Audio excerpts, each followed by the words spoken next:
Nimesoma sheria ya kodi ya mwaka jana. Mmeongeza kodi kwenye pombe ambazo hazina madhara, mmepunguza kodi kwenye pombe zenye madhara. Mimi katika tafsiri yangu, maana yake ni nini? Taarifa mwenyekiti. Mheshimiwa Sigrada, kuna taarifa kutoka kwa Mheshimiwa Boniface Getere. Mheshimiwa mwenyekiti, msomaji anachangia kwa jinsi anavyoona yeye, lakini kwa taratibu zetu za kibunge hutakiwi kusoma, unatakiwa kuchangia kwa kuangalia point. Mheshimiwa Sigrada, unaipokea taarifa hiyo? Hiyo naipokea kwa sababu kuongea bila kusoma ndo nina PhD kwenye hilo eneo. Twende kazi. Hoja yangu ya pili ni kwamba uliyesema haviendani na Wizara ya Afya. Hoja ni kwamba magonjwa ya ini, ya figo, sukari na magonjwa mengine makubwa yanazidi kupamba moto kwa sababu vijana wetu wengi wananunua hizi pombe za bei ndogo, wanakunywa hawali kwa sababu ya stress ya maisha. Mimi nilitarajia serikali yenye akili ingeweka kodi kubwa kwenye pombe zenye madhara na sio kuweka kodi ndogo kwenye pombe zenye madhara inayompa access mtu wa kawaida kuchukua shilingi 500 kununua konyagi kwa sababu vimasta ni shilingi 500. Jambo lingine, Mheshimiwa Sigrada Mligo, kuna taarifa kutoka kwa Mheshimiwa Profesa John Kabudi. Bunge la Jamhuri ya Muungano wa Tanzania lina kanuni, lina lugha na heshima yake. Na serikali ya Jamhuri ya Muungano wa Tanzania ni serikali inayoheshimiwa. Namuomba mchangiaji afute maneno aliyoyasema ya serikali yenye akili, kwa maana ya kwamba serikali hii haina akili. Na pili, ni mshauri aweke microphone yake mbali, kwa sababu hata ikizimika bado anaweza kuongea. Lakini kubwa, afute statement, afute tamko lake la kuonyesha kwamba hii serikali haina akili.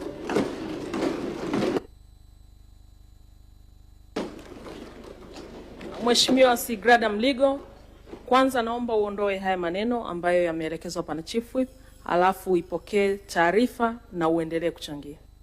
Asante. Hoja yangu ya tatu, Mheshimiwa Mwenyekiti, ni kwa nikae mbali. Nakaa mbali sasa. Hoja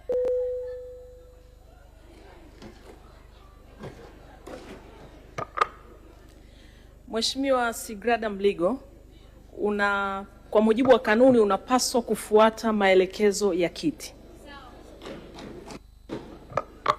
Endelea. Issue nyingine, Mheshimiwa Mwenyekiti.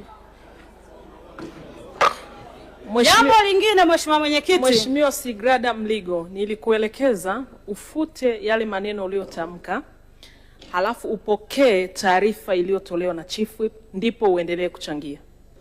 Okay, nilikuwa sija kuelewa bosi wangu. Maneno niliyoongea ninayokumbuka waliosema nifute ni kwamba serikali yenye akili na serikali ambayo haina akili. Ninachokumbuka sijataja ni serikali ipi. Kwa hiyo wameniwahi tu, sijataja. Huenda ni ya Marekani au Kenya, Mheshimiwa Mwenyekiti. Mheshimiwa Sigrada, tafadhali futa. Nimefuta kauli. Naendelea na hoja yangu nyingine. Jambo jingine, mmesema mnahitaji huduma bora kwa Watanzania. Taarifa, Mheshimiwa Mwenyekiti. Taarifa. Mheshimiwa Sigrada, kuna taarifa kutoka kwa Mheshimiwa Fadhili Liwaka. Mheshimiwa Mwenyekiti, sambamba na nia yake njema Mheshimiwa Sigrada na kuwa na moto wa kujenga hoja, bunge hili na nchi hii inaendeshwa kwa sera za kidiplomasia. Hata kufananisha nchi ya Marekani au Kenya kwa maneno aliambiwa afute na Chief Whip bado ni kulichonganisha taifa letu na mataifa mengine. Kwa hiyo naomba kiti chako afute au aache kuchangia kama itafaa. Mheshimiwa Fadhili Liwaka, tumesikia maelezo yake, na Mheshimiwa Sigrada, kwa hayo yaliyoelezwa, si vema kutaja au kutoa mifano ya serikali ya nchi zingine. Kwa hiyo naomba pia ufute haya maneno na uendelee kuchangia. Asante sana Mheshimiwa Mwenyekiti. Naomba niendelee kuchangia. Nimefuta Mheshimiwa Mwenyekiti. Mheshimiwa Sigrada, naomba ukae chini. Waheshimiwa, tunaendelea. Nilimtaja Mheshimiwa Eric Shigongo.